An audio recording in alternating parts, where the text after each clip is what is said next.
Assalamualaikum warahmatullahi wabarakatuh. Raditu billahi rabban wa bil islam dinan Muhammadin nabi wa rasulah asyhadu an la ilaha illallah wa asyhadu anna muhammadar rasulullah.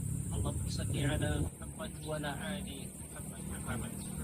Puji syukur karena kita panjatkan atas nadat Allah Subhanahu wa taala di mana dialah zat yang telah banyak memberikan kita kecukupan nikmat untuk hidup di alam permukaan ini.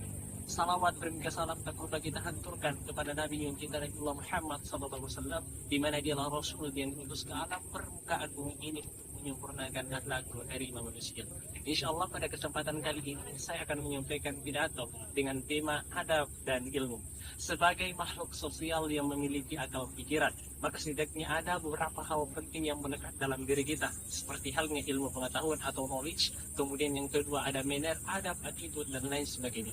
Hal tersebut sedianya harus berjalan dengan linear dan sejajar dalam kehidupan sosial masyarakat untuk menciptakan ekosistem yang seimbang untuk menunjang kehidupan yang lebih baik lagi. Belakangan ini seringkali kita dipertemukan dengan fenomena-fenomena yang mencuat, seperti halnya fenomena westernisasi. Westernisasi merupakan fenomena masuknya budaya-budaya asing atau budaya-budaya barat ke dalam ruang negara kita. Hal ini tentu saja menjadi ancaman yang nyata, sehingga bisa saja menggeser identitas lokal dan Nusantara itu sendiri. Harapannya, kita sangat berharap agar ilmu yang kita dapatkan itu mampu membangun semesta berpikir kita, dan pada akhirnya kita mampu untuk membedakan mana sih kebiasaan atau kebudayaan yang baik yang harus kita apply dalam kehidupan sosial masyarakat, dan mana sih kebiasaan-kebiasaan buruk yang mesti ditinggalkan dalam kehidupan sosial masyarakat. Pada dasarnya ilmu itu bukan sesuatu hal yang didapatkan secara cuma-cuma, tetapi lebih daripada itu.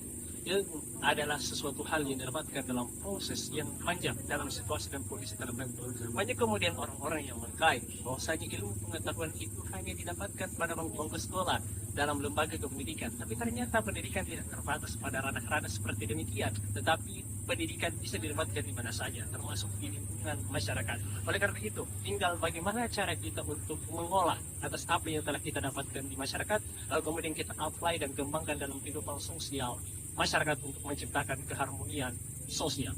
Seringkali kita menemukan seseorang yang katanya berilmu, tapi sedikit dari mereka yang malah menyelewengkan dari kesucian daripada ilmu itu sendiri, sehingga kemudian malah mencederai output dari keluaran ilmu itu sendiri, seperti halnya bagaimana cara mereka bersikap kepada orang lain, bagaimana cara mereka menghargai orang lain, dan lain sebagainya. Seringkali kita menemukan seseorang yang menganggap bahwasanya ketika kita mencari ilmu pengetahuan, mereka menganggap bahwasanya ini adalah ajang untuk mencari sumber keunggulan, padahal mereka melupakan bahwa ternyata adab, budi pekerti, dan kesopanan hidup kedudukannya lebih tinggi daripada ilmu itu sendiri. Dalam berbagai tradisi keilmuan dan spiritual, ternyata adab dianggap lebih tinggi kedudukannya daripada ilmu. Hal ini disebabkan oleh beberapa alasan, yaitu di mana adab memiliki peran yang andil untuk membentuk karakter individu dan mengendalikan individu tersebut untuk mempergunakan ilmu itu sebagaimana mestinya.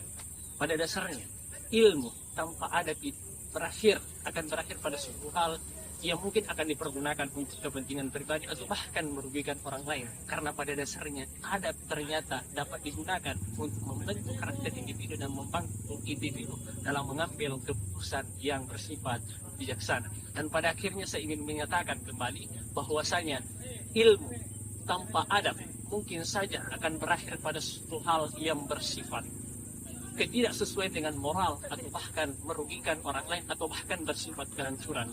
Oleh karena itu saya ingin menyampaikan bahwasanya adab adalah sesuatu fondasi yang lebih penting yang harus kita cari, yang harus kita tempat dengan sebaik-baiknya, supaya kemudian agar kedepannya ilmu yang dapat kita dapatkan kita dapat berberkah dan dapat kemudian selaras dalam kehidupan sosial masyarakatnya untuk dipergunakan sebagaimana mestinya. Inilah yang dapat saya sampaikan sebagai hal-hal krusial pada kesempatan kali ini. Mudah-mudahan hal tersebut dapat memberikan kebermanfaatan kepada kita semua.